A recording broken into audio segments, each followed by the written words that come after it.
Hi guys, ഇന്നലെ മൊത്തം ഇവളെയും കൊണ്ട് ഹോസ്പിറ്റലിലായിരുന്നു, കൈ മുറിഞ്ഞിട്ടൊക്കെ. അതിൻ്റെ ക്ഷീണം ഞങ്ങൾക്ക് എല്ലാവർക്കും ഉണ്ട്. അപ്പം ചെറിയ ആൾ ഉറങ്ങാണ്. ഞാനിതാ ഫേസ് വാഷ് ഇട്ട് ഒന്ന് മുഖം കഴുകാമെന്ന് വിചാരിച്ചു. കാരണം എന്തോ ഒരു ക്ഷീണം മുഖത്ത് വരുന്നുണ്ട്. ഇന്നലെ മൊത്തം അവിടെ നിൽക്കലും ഓടലൊക്കെ ആയിരുന്നു. അതുകൊണ്ടായിരിക്കാം ഡ്യൂട്ടി എടുത്താൽ പോലും ഇത്ര ക്ഷീണം തോന്നുന്നില്ല കേട്ടോ. അങ്ങനെ ഫേസ് വാഷ് ഇട്ടിട്ട് മുഖം ജസ്റ്റ് ഒന്ന് കഴുകുകയാണ്. പിന്നെ ഞാൻ എൻ്റെ ഓരോ പണിയിലേക്ക് കടന്നു കേട്ടോ. കാരണം ഇന്ന് രാവിലെ ഒരു പണിയും കറക്റ്റായിട്ട് നടന്നില്ല. കാരണം ഇടയ്ക്ക് വെച്ച് ഗ്യാസ് തീർന്നു. അപ്പം സമയം അങ്ങോട്ടും പോയിക്കൊണ്ടിരിക്കുകയായിരുന്നു. അങ്ങനെ ആ സമയത്ത് ചെയ്യേണ്ടതൊക്കെ ഇതാ ഇപ്പോൾ ചെയ്യാണ്. അപ്പം ഞാൻ തുണിയൊക്കെ എടുത്തു വെച്ചിട്ട് വേണം അലക്കിയത് ആറിടാൻ. അമ്മ ഉണ്ടായിരുന്നു, അമ്മ കുറച്ച് അലക്കി തന്നു. അപ്പോൾ അതൊക്കെ ആറിടാണ്ടായിരുന്നു. അതിന് വേണ്ടിയിട്ട് ഉണങ്ങിയ തുണികളൊക്കെ എടുക്കുകയാണ്.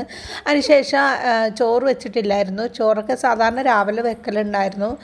അപ്പം ഇന്നൊന്നും നടന്നിട്ടില്ല. അതുകൊണ്ട് ഇപ്പോൾ ഇതാ ഞാൻ അരി ഇടാൻ നിൽക്കുകയാണ് കേട്ടോ. അപ്പം വെള്ളം തിളച്ചു. അപ്പോൾ ഞാൻ അതിലേക്ക് അരി ഇട്ടു കേട്ടോ. അത് തിളയ്ക്കുന്ന നേരം കൊണ്ട് ബാക്കി പണികൾ ചെയ്യാമെന്ന് വിചാരിച്ചു. പാത്രം കഴുകാനൊക്കെ ഉണ്ടായിരുന്നു, അത് കഴുകി. ഞാൻ പറഞ്ഞില്ല, അമ്മ അലക്കിയിട്ടുണ്ടായിരുന്നു. അപ്പം ഞാനത് ആറിടുമായിരുന്നു. ഇനിയും കുറച്ചും കൂടി ഉണ്ട്. അത് പറ്റുന്ന പോലെ ചെയ്യണം. കൂട്ടിയിട്ടാൽ ശരിയാവില്ല, പക്ഷേ കൂട്ടി പോവുകയാണ് ചെയ്യുന്നത് കേട്ടോ.